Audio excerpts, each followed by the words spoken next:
falar, entender os principais problemas sociais, pensar em alternativas, se mobilizar. Esses são desafios de quem quer fazer política. E o jovem de hoje já mostrou a vontade de participar. Prova disso foi o papel da juventude nas últimas manifestações no Brasil. O programa de hoje bate um papo sobre a forma como as novas gerações fazem política.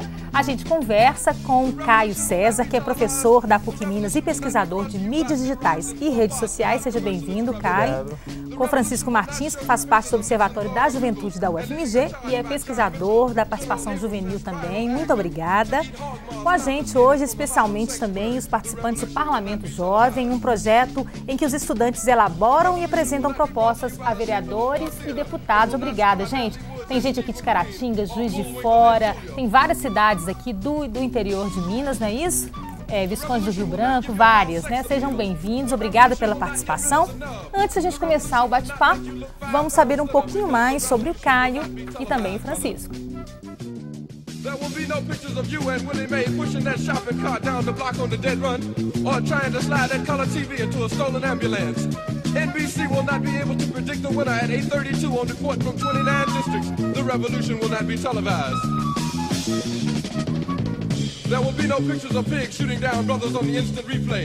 There will be no pictures of pigs shooting down brothers on the instant replay. Gente, para a gente esquentar a nossa conversa aqui sobre participação da juventude, vamos começar aqui falando um pouquinho do seu trabalho, né? Que eu estou vendo que você é publicitário. Sim. E pesquisa essa questão da rede social. Ela mudou a forma de fazer política? Mudou tudo, né? Mudou a participação do cidadão na sociedade. Antes a gente tinha, numa época pré-mídias sociais, mais importante falar até, né?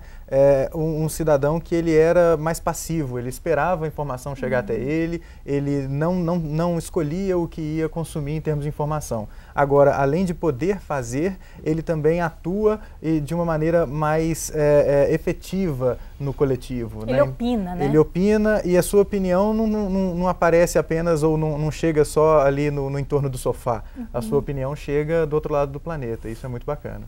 Agora, Francisco, além de participar do Observatório da Juventude, que já tem 11 anos, né, analisando o comportamento do jovem, você desenvolve também estudos sobre a participação dos jovens em movimentos de ação coletiva.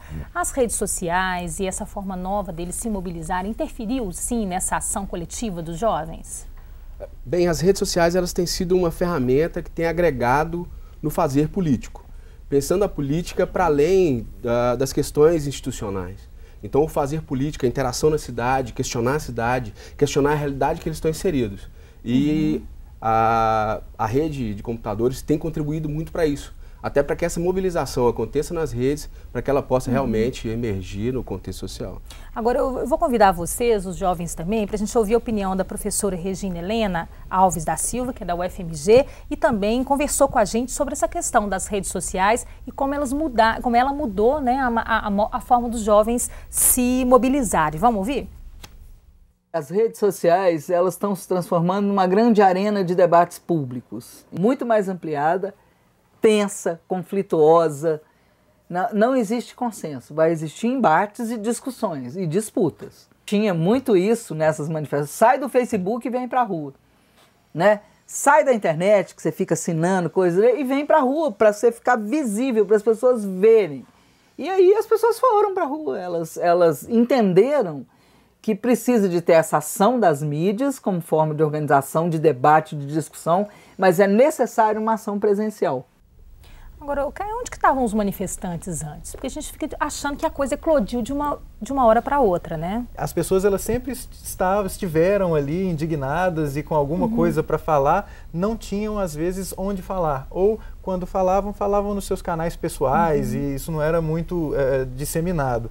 O que é bem bacana de se perceber é que essas ferramentas, elas não têm um papel efetivo para mudar nada. Você ter lá 1 milhão de compartilhamentos numa mensagem de protesto, efetivamente não vai mudar nada. Agora, aquele 1 milhão de compartilhamentos representa que pelo menos 1 milhão de pessoas viu E, é claro, todos os contatos desse 1 milhão de pessoas que compartilharam aí essa mensagem viram também, essas pessoas viram, e isso pode servir como um motivador, um catalisador, um agregador de vontades e um centralizador de informações. Então, combinar as manifestações, as pessoas sempre estiveram ali insatisfeitas, mas essas ferramentas serviram para que as pessoas se mobilizassem, não precisavam estar no mesmo lugar ao mesmo tempo, para que pudessem se mobilizar e combinar os encontros e agendar e etc. E esse é o papel bacana dessas ferramentas. Né? Agora, Francisco, isso é um fato isolado? Essas manifestações, elas aglutinaram vários movimentos que já aconteciam.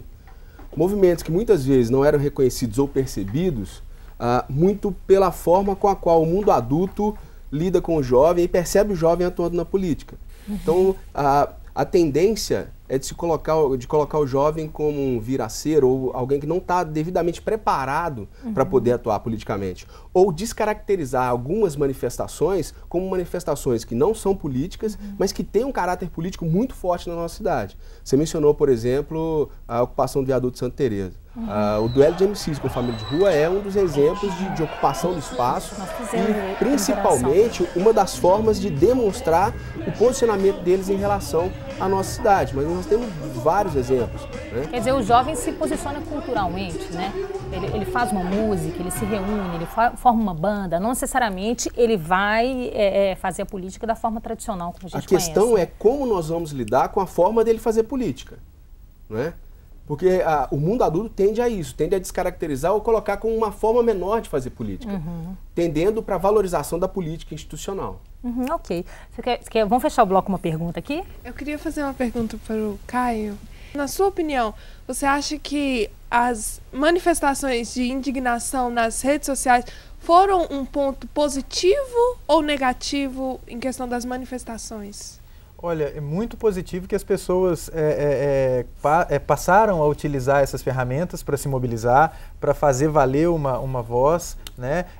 Agora, o que é muito importante é que todos nós, como agora agentes ativos de participação nessas redes, que a gente também preste atenção naquilo que a gente está compartilhando. Então a gente tem que começar a ficar um pouco mais esperto com relação a isso para não ser manipulado. Né? Isso acontece, essa percepção, quando há um repúdio lá nas manifestações, nas ruas, de bandeiras de partido, por exemplo.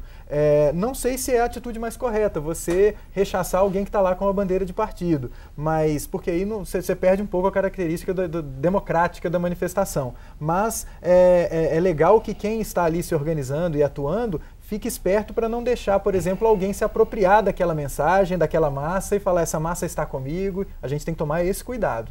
Nós vamos para um rápido intervalo, gente. Já voltamos falando do Parlamento. Eu quero que vocês contem um pouquinho da experiência de vocês aqui no Parlamento Jovem. Geração volta já já.